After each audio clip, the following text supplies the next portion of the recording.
there was a whole group of dams that were kind of blanket licensed around 1953, I think, that were due to be relicensed in 1993. And the licensing of those dams, they changed the rules. Congress said, okay, now you have to consider more than just power generation. You have to consider recreation and the environment, aesthetics, historical concerns, all those. So that really changed the whole game and allowed recreationists to have more of a say in the relicensing of the dams. I think the groups that lasted through the relicensing process came to the understanding that it wasn't reasonable to say we're going to go back to a perfectly natural state, because with dams on the river and with all those things, there's no way you can go back to a natural state.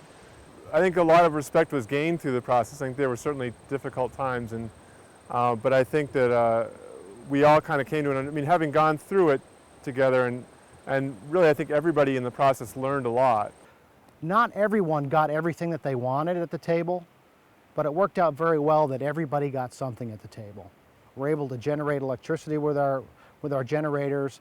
People are able to come up and recreate and boat during scheduled whitewater releases on the river. We found out that the fisheries and providing minimum flows below the dams, where there was none prior to this license, have increased the fishing opportunities. All the acres of land that we have that are now conserved through a conservation easement are open to hunting and snowmobiling and cross-country skiing. It's just a wonderful, wonderful license and a settlement agreement that we were able to work through. I think this river is, in terms of numbers of people that use the river, probably is one of the 4 or 5 most used rivers in New England, because it has that summer release schedule. And of course, you know, people want to go when the weather's warm, and unfortunately spring runoff doesn't coincide with warm weather usually. So you know, people tend to want to go in the summer, and so release scheduled rivers like this, like the Deerfield, are popular that way. But people are always surprised it's Massachusetts. You know, just that impression that Massachusetts is an urban state and the Northeast is so urban, and yet, you know, this sort of thing is only a couple hours away. And so I think that's both the biggest surprise and the biggest value of the river in a lot of ways, is that, you know, it is this kind of untouchable corner, and probably also the biggest challenge, because I hope it stays that way. We take about 12,000 people on the river every summer. Crabapple probably takes a similar number. So 25,000 is probably at least that number again of private users. I think the annual impact is, you know, the annual economic impact of the outfitters and the use of the river in general is probably on the order of several $1 million at least. You know, the fishing and paddling at first, I think, were on opposite sides. I think we came to realize after a while that there were a lot of common threads between the two activities, and having the high water in the middle of the day is better for boating, it's better for fishing. You know, fishermen would rather fish early in the morning or later in the afternoon, and that's when the water tends to be lower, and that's when they would prefer the water to be lower. The other thing that it does to run the water in the middle of the day is to cool the river a little bit, and that is better for the trout, better for the fish in the river. Since the FERC relicensing settlement agreement back in the early 90s, minimum flows have been established in the river for the purpose of protecting the ecology, the fish populations and the other critters that live here. So that has certainly benefited the fish populations as well as the macroinvertebrate communities that occur here in the river, but it's not to say that there is no effect of the dams on the ecology of the river. But that being said, you could make arguments in either direction as far as there being a beneficial effect or as far as there being a detrimental effect. We know, for example, that below Fife Brook Dam, the constant water temperatures support a recreational trout fishery that probably otherwise wouldn't be there if there wasn't a bottom release that allowed the release of cool water year-round. As opposed to that, because of the very regularly fluctuating water levels, that imposes a stress on both the fish and the macroinvertebrate communities that wouldn't occur here naturally.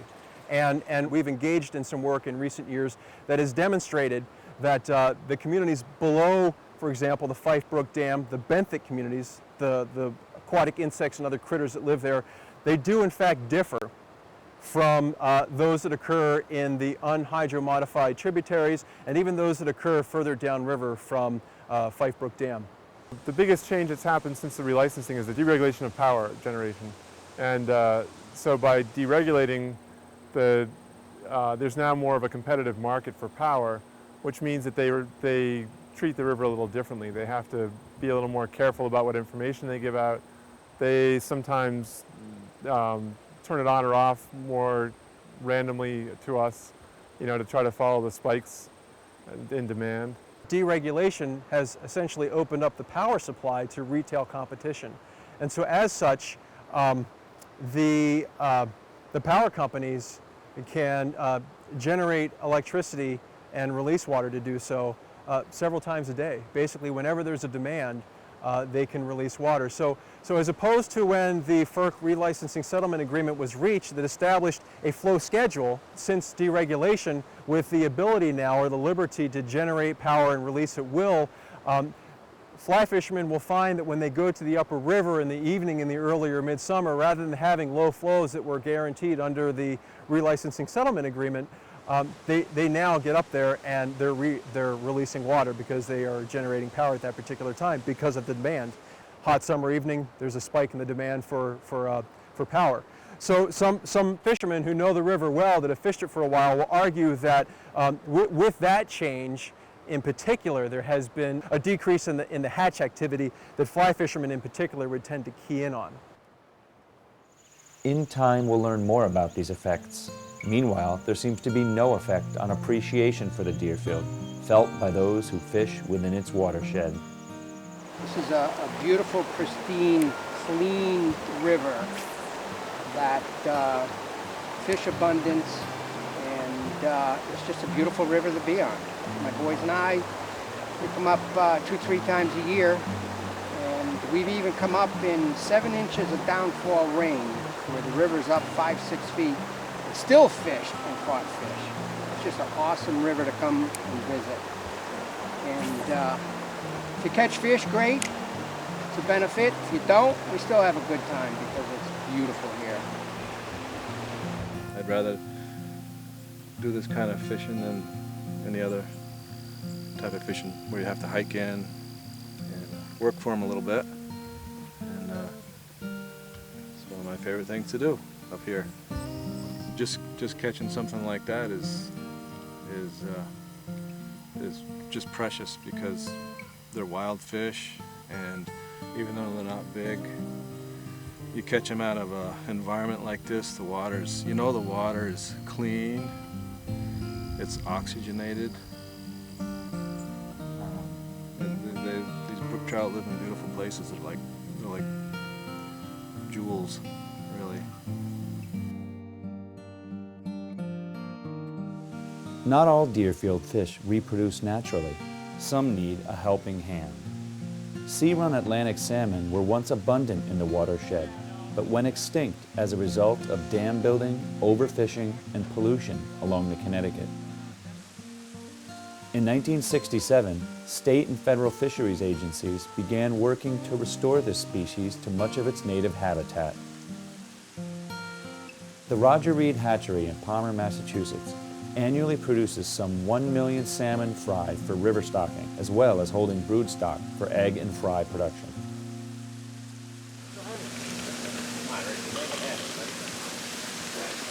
One of these 4-year-old fish might have about 2,000 to 5,000 eggs. The 5-year-olds can have 5,000 to 8,000 eggs. Gently compress the abdomen and those eggs come out. They're all ready to go. When these fish mature, those eggs break free from the skeins that hold them internally, and just a little bit of pressure, they'll spill right out of the abdomen. Taking sperm earlier in the day, and here's where we take the sperm that we've collected, put it in these tubes, and add it to the eggs. Then you add a little bit of water, and the water activates the sperm, and they fertilize the eggs. And we let them sit for a few minutes. And then we rinse the sperm off of the eggs, pick out the obviously dead eggs, and from here the eggs will go into the hatch house. And these are the eggs that were taken today. This is the first place they come in the hatchery. They're undergoing what's called water hardening right now. After the eggs are fertilized, they absorb a lot of water and swell, and we're sort of sitting in here letting them do that. Get a sample of the eggs for the volume, fill the holes on the tray. You get 50 eggs in there when you do it correctly, and then you can get a volume for those 50 eggs. And and then extrapolate that for the volume you need for 10,000. These are the stacks where the eggs are going to spend the winter. There's 10,000 eggs in each one of these drawers in the stack. The water trickles in from the top, comes out the bottom. That's where they'll spend the winter.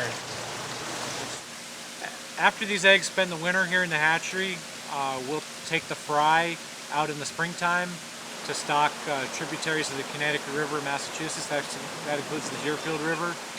We stock the Green River, we stock the North River, the South River. All of these are major tributaries to the Deerfield River that are part of our Atlantic salmon program.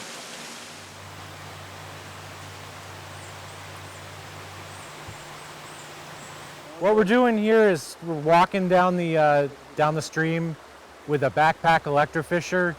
The backpacks are 24 volt. You carry a battery, and they're capable of putting 600 volts out into the water. The shock is very localized. It's just a couple of feet around the probe. So you'll see we're waving the wands through the water, and there's a charged area around that wand, and any fish in that area become stunned, and we're able to scoop them up in our nets while they're stunned and put them in a bucket. They very quickly recover, usually inside of a minute. Then we'll put them in a live well, and after we're done shocking the section of stream, we'll come back to the live well and identify all the species and measure each fish in millimeters. We capture and measure all of the fish that we catch, and the information goes into a statewide database of stream surveys that are done every year, so we can come back over the years and look at the fish fauna in these streams. But specifically, I'm interested in the growth and survival of the Atlantic salmon that we stock, and based on the electrofishing information, I can tell the percent survival through this first year, and because the salmon spend 2 years in the streams, I can get the percent survival for the second year as well. And taking the number of those 2-year-old fish, I can get an estimate of the number of fish that are going to go to the ocean next year. So these are the 2 age classes of salmon. The smaller one is what we call a 0, means it's not quite a year old yet. It was stocked in April. When we stocked them out, they were about 7 fish to the gram. This fish probably weighs 100 grams now, so they grow really well. The bigger fish is a year older. It was stocked, a year ago, April, and it's going to go to the ocean next year. About half of these will survive the winter, and that's what we're doing here. We get an estimate of how many of these we find, expand that to the entire river that's stocked, and then divide by 2, and that gives us an estimate of how many smolts are headed for the ocean next year. Yeah, we've got a lot of Atlantic salmon, of course, because they're stocked in here.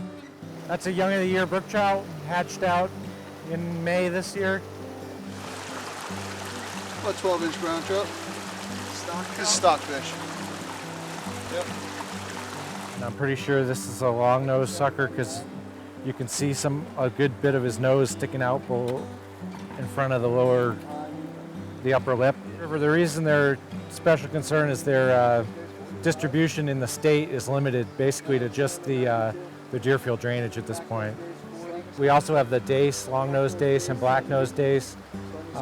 Slimy sculpin are a native species that are found particularly in cold water habitat. They're one of the species we use actually to identify cold water habitat.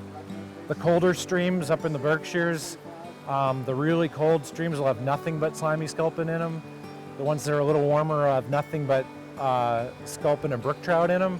And then as the streams warm up, we start to see the dace species in the streams.